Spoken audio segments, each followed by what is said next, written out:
आणि आता पाहणार आहोत दिवसभरातील महत्त्वाच्या 25 बातम्या। वर्षा बंगल्यावरील मुख्यमंत्र्यांचा नामफलकाचा उल्लेख झाकला। एकनाथ शिंदे यांचा मुख्यमंत्री असलेला फलकाला पट्टी लावण्यात आली। मंत्रिमंडळ विस्ताराची चर्चा पूर्ण। नागपूर अधिवेशनाआधी मंत्रिमंडळाचा विस्तार होणार। मंत्रिमंडळ विस्तारावर मुख्यमंत्री देवेंद्र फडणवीस यांची प्रतिक्रिया। मंत्रिमंडळ विस्ताराबाबत उद्या राज्यातील महायुतीच्या नेत्यांची बैठक। राष्ट्रवादीचे 7 कॅबिनेट आणि 3 राज्यमंत्रिपदाचे चेहरे निश्चित, सूत्रांची माहिती। राज्यपाल सीपी राधाकृष्णन, मुख्यमंत्री देवेंद्र फडणवीस, उपमुख्यमंत्री एकनाथ शिंदे आणि उपमुख्यमंत्री अजित पवार यांच्याकडून महामानवाला अभिवादन। नेत्यांकडून बाबासाहेब आंबेडकर यांना मानवंदना। दिल्लीमध्ये डॉक्टर बाबासाहेब आंबेडकरांच्या प्रतिमेला शरद पवार आणि सुप्रिया सुळे यांच्याकडून अभिवादन। संसदेमध्ये जाण्यापूर्वी शासकीय निवासस्थानी महामानवाला आदरांजली। हिंदू मिल परिसरातील स्मारकाची टाळाटाळ सुरू आहे। सुजात आंबेडकर यांची टीका, तर देवेंद्र फडणवीस स्मारकासाठी निधीची कमतरता पडू देणार नाही, स्मारक लवकर पूर्ण होईल, उदय सामंत यांची प्रतिक्रिया।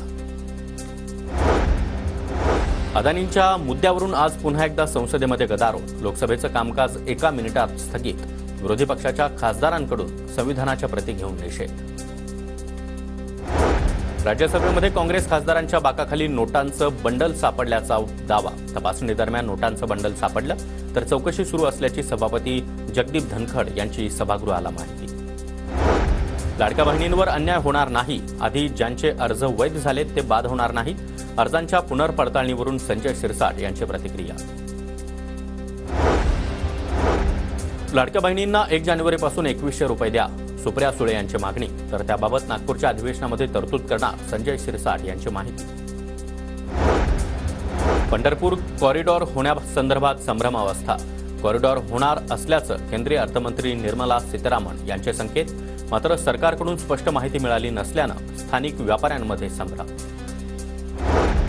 निकृष्ट अन्नपदार्थांचा पुरवठा रोखण्यासाठी एफडीए मार्फत विशेष तपासणी मोहीम। अन्नसुरक्षा आणि मानक कायदा 2006 नुसार नियमांचं पालन न केल्यास कारवाई होणार। राज्यामध्ये लेप्टोस्पायरोसिसच्या रुग्णांमध्ये वाढ। पावसाळ्यामध्ये साचलेल्या पाण्यामधून आजाराचा फैलाव, मात्र आरोग्य विभागाच्या उपक्रमांमुळे मृत्यूचं प्रमाण कमी करण्याचं यश।